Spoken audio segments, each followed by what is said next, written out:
Alright, Subaru 2014 Crosstrek or XV Crosstrek. We're going to be doing spark plugs. Supposedly, according to the book, it's every 60,000 miles. I don't know if that's so much for the life of the plug or something to do with not being able to get the plugs out and ruining the thread in the aluminum cylinder head. So here are the plugs I'm going with. I went with the cheapest possible plug because if I'm changing them that often, I wasn't going to spend any big money on them. So I still think these were $7 a plug for four. So it's about 28 bucks. The NGKs, which I think were factory, those were like double the price. I want to say about 14 or 15.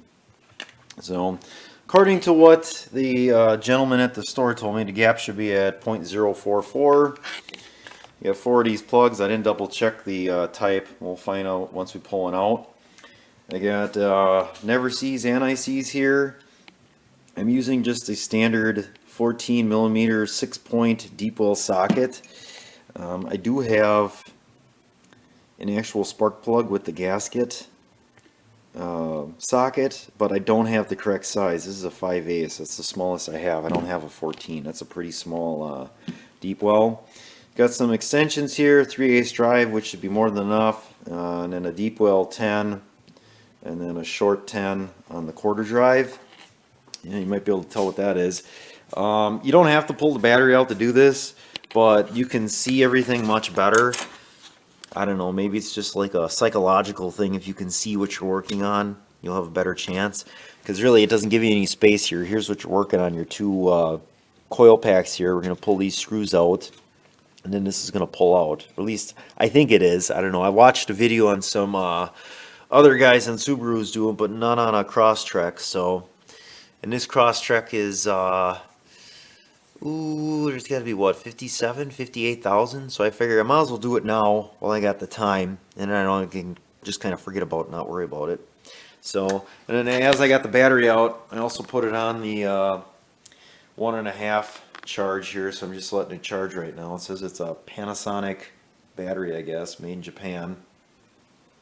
So we're gonna let that charge. So first thing, and I loosened this one up already, so it goes a little bit quicker. But we're gonna pull out this 10 millimeter here, and this is a bolt, so this will come right out. So if you drop it, it's gonna fall down. So you might want to hold on to it once it gets to the end. I'd say this is about 3/4 inch in length, maybe 1 inch. I'm gonna say 3/4. No, it's probably about 1. So that's what that looks like. And I'm just gonna set that aside over here in the cart. So now, like I said, I've never done this before, but I'm going to assume from what I've seen, I'm just going to wiggle it and pull. All right, it feels like it's off, and there should be, oh, whoop, there you go. So that's your coil pack, and then also your plug wire. And then inside here is your, yeah, I can feel the tip of the spark plug in there. Well, that's cool. All right, so let's get set up for the next part here. Okay, so I just got one out. I made video me taking one out. I'll be honest here, I thought I had stripped the threads just getting it out because it went really hard getting it out. And it wasn't just breaking it loose, but once it was loose, it turned kind of difficult. So here's the plug. Oh, I need this to focus better here.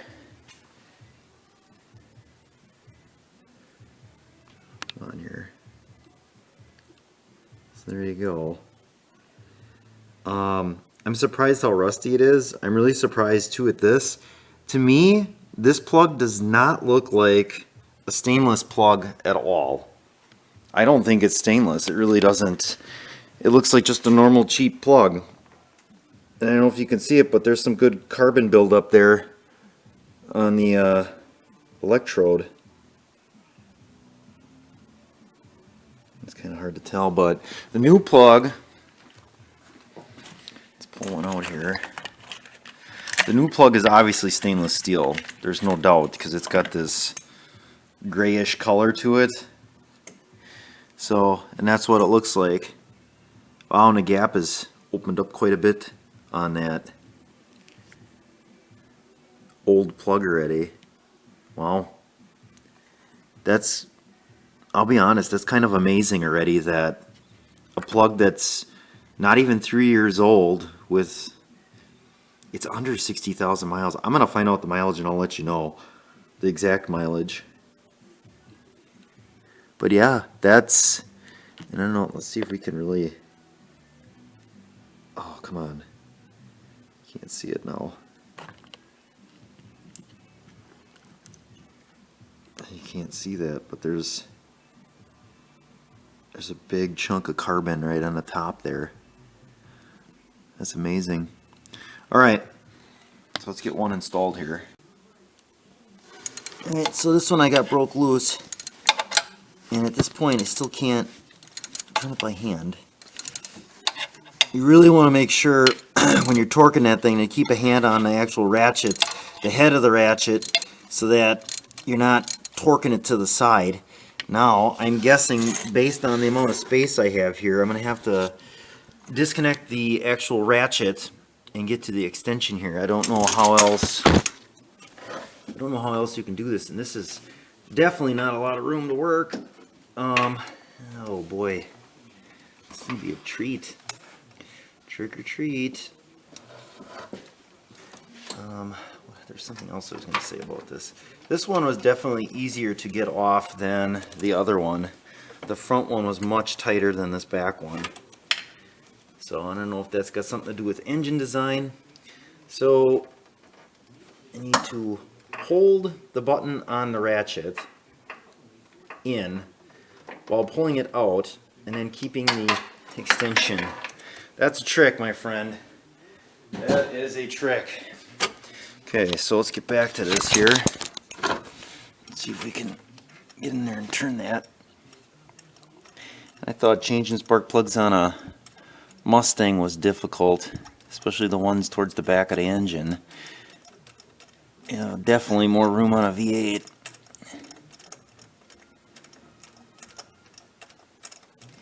But it seems like more and more automakers are going to this type of coil pack design where they're recessed into the, I don't even know if I'm on there anymore, am I? Or is it out? Is it possible? Maybe it's out. I don't know.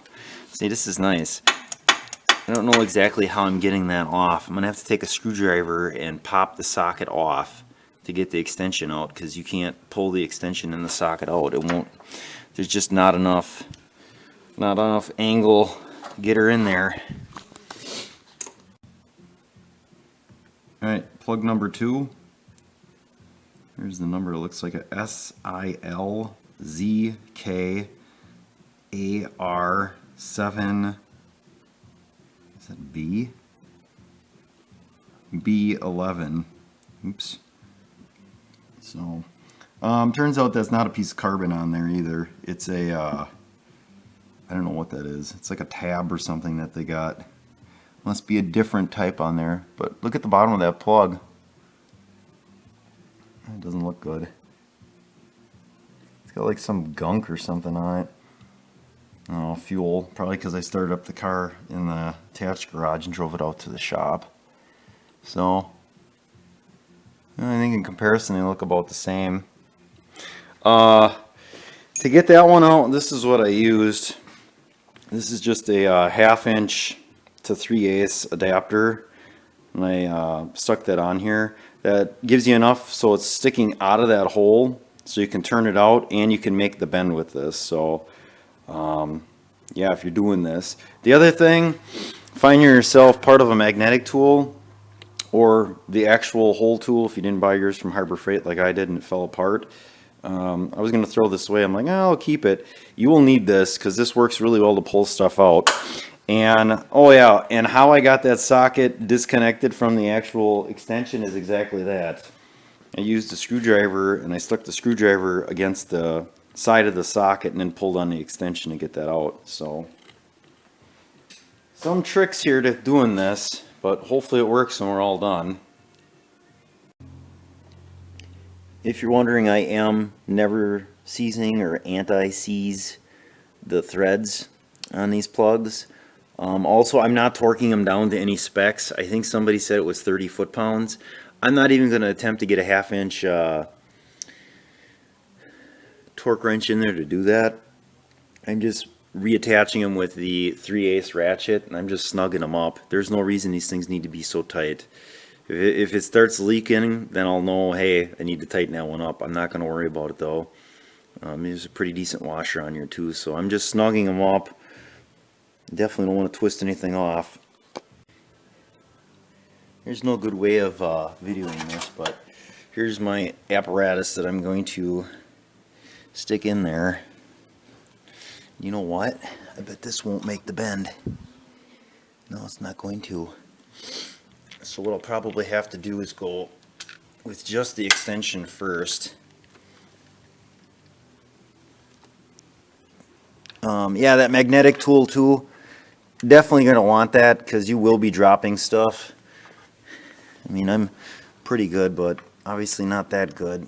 I dropped stuff twice. Once was a socket, and the other one was one of those little bolts that holds the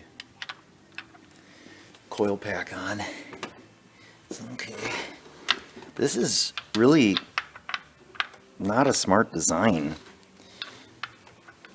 So I guess I'll know that for next time. I read a bunch of reviews about how Subaru's been around forever and they do a bunch of like good engine stuff and their engines are good and they use a special design. Yeah, they use a special design, all right. So let me get this started. Oh, it's a walnut or something up here. I'll have to show you that. All right, I'm gonna pause it here. Oh, why did I do that? All for the sake of YouTube. All right. Oh, of course. I was just ratcheting this and it was going real loose. Let's get right to the end. Okay, so here's what I'm talking about. If I pull up on this, you can see how the ratchet wants to not be exactly horizontal with that plug, or parallel, I guess, with that plug. So you definitely got to keep a hand up on this top part here, and I'm not going to be able to video that and record that and have you see it, but that's what needs to be done, or you're definitely going to goof something up or break a plug off. Alright, so this is the driver's side here. I just completed. There are your 2 coil packs, snugged up the plugs, and then snugged up those 2 10mm bolts. So the back one is definitely a trick because you got less room between the, I'm going to call it a frame, but it's not the frame. The hull, I guess, or whatever you want to call it. There's not as much room. So you really got to make sure when you're putting the plug wire on, you have to kind of bend it and make sure it's making it in, and when you push it in, you got to make sure it kind of snaps or pushes in. Make sure it's caught because you don't want to just bend it over in there and then tighten that down. So, and then this is I found back here, which I found interesting. So my thought, here's my thought on this. There's no possible way that this like fell into the engine. I'm really doubtful that it bounced up in here.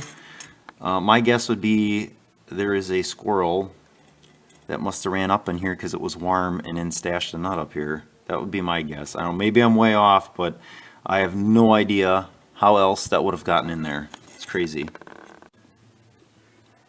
Okay, so moving to the passenger side here, you got your air box assembly right here, and then mass air meter, the wiring harness. Just disconnect that. It's just a little tiny screwdriver, and then that should give you pretty much a straight shot to get down in there. This one looks amazing. Like, I thought the other side was the hard side. This side looks like it's going to be super easy. Now that I've said that, I'm sure I'll strip something. Right? Isn't that always how it goes? Like, oh, we're going to be done in 5 minutes. Oh, man, I just twisted that off. All right, so let's get going. Okay, so the screw is out, and then all you're going to do is wiggle it back and forth and pull back. Now, mind you, this is a lot easier to do when you have 2 hands. Yeah, I know, I just can't do this. I don't know if it's the heat of this engine or what, but even those small bolts with a 1/4-inch drive for the 10mm bolt, you're going to be really struggling. Those things take a lot of force. So I don't know if they just torque them down that well, or again, if that's just the heat that sets them up. Woo! This one's stuck. Alright, give me a second here.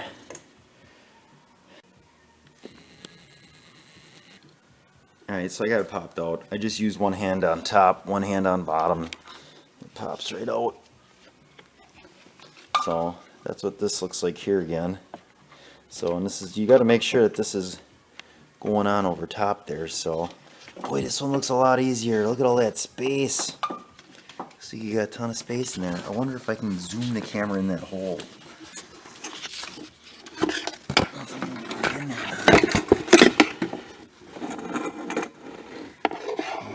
We'll get light in there. No, I'm not gonna. Oh, maybe a little bit. Yeah. I wish I had a better light. Yeah, you almost need a really small light to get in there. So that's kind of what that looks like, I guess. Okay, so I got the ratchet on here. I didn't leave myself a whole heck of a lot of room. Oh, wow. I don't know.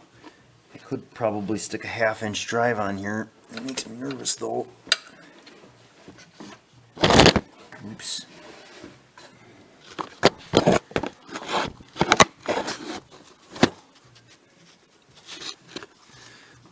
I be able to do this?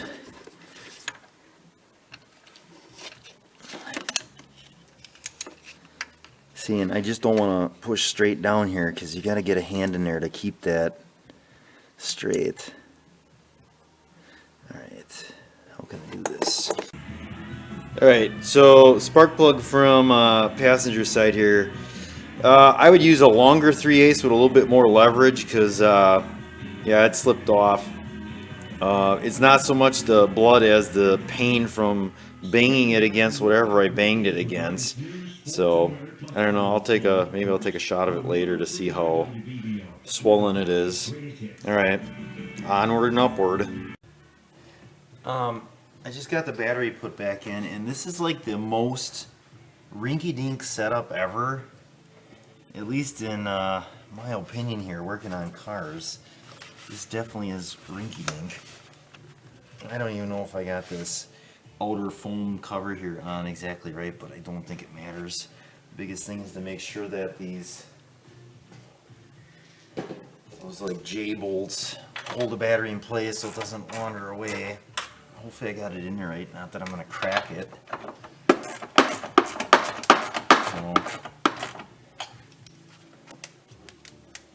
that seems like that's probably pretty good. We don't do any off-roading with this thing, so we don't need to crack the top. So yeah, it's kind of hokey. It's definitely a cheap setup. Like, you can tell that this car is definitely cheap just by some of the things that they do here. Let's get our hot on first. Okay, I think that's the same 10mm. 10mm is used throughout this car, the way it seems on most of this stuff here. So it's nice. You don't have to keep looking for sockets. So, and there's some sort of built-in fuse, it looks like, right on the battery here. So that's good. Right. Nothing weird happened yet. I'll put the battery back in. I'll show you the spark plugs in a second here. The ones from the passenger side, there was one that looked a little white to me compared to the other ones. Hey, that looks good. Oh man, I got blood all over this camera. This thing, check this thumb out. It's just leaking all over the place. This Band-Aid is not doing its job. I got it all over the car here. All over the intake, all over the air inlet.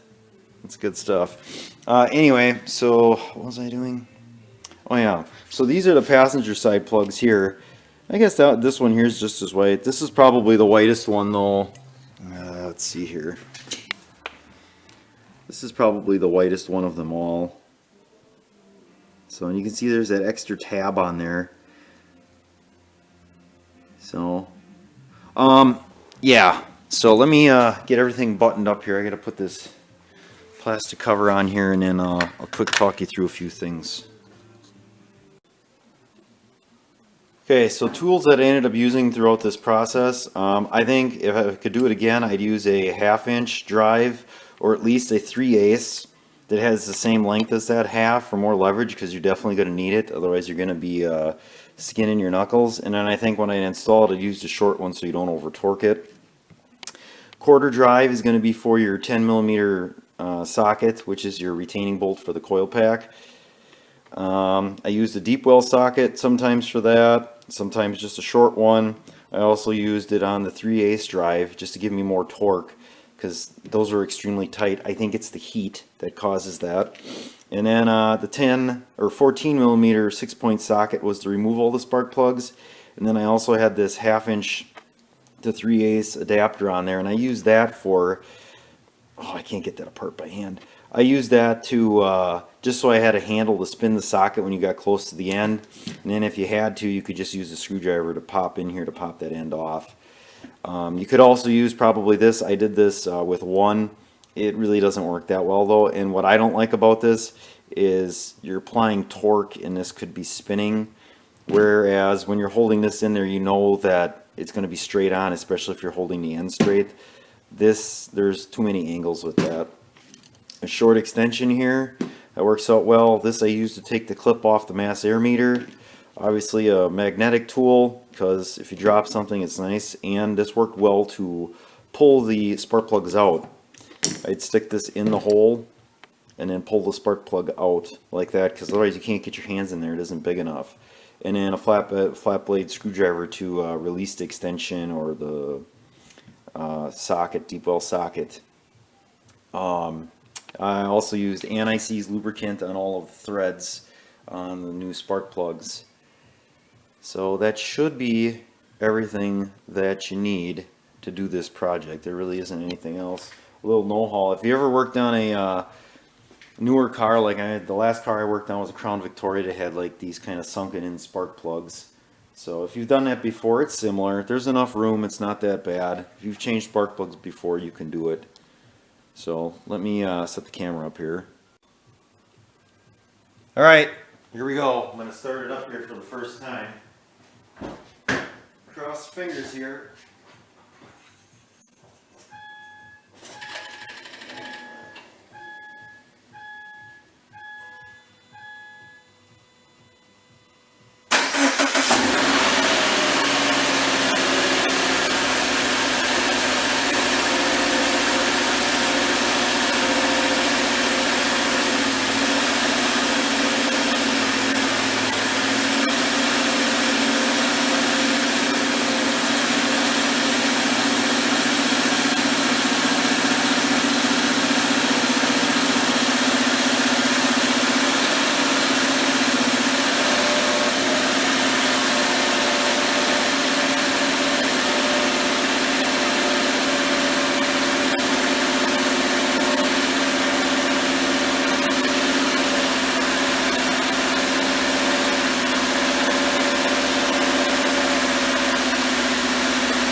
So obviously it was running at a pretty high idle because it was cold.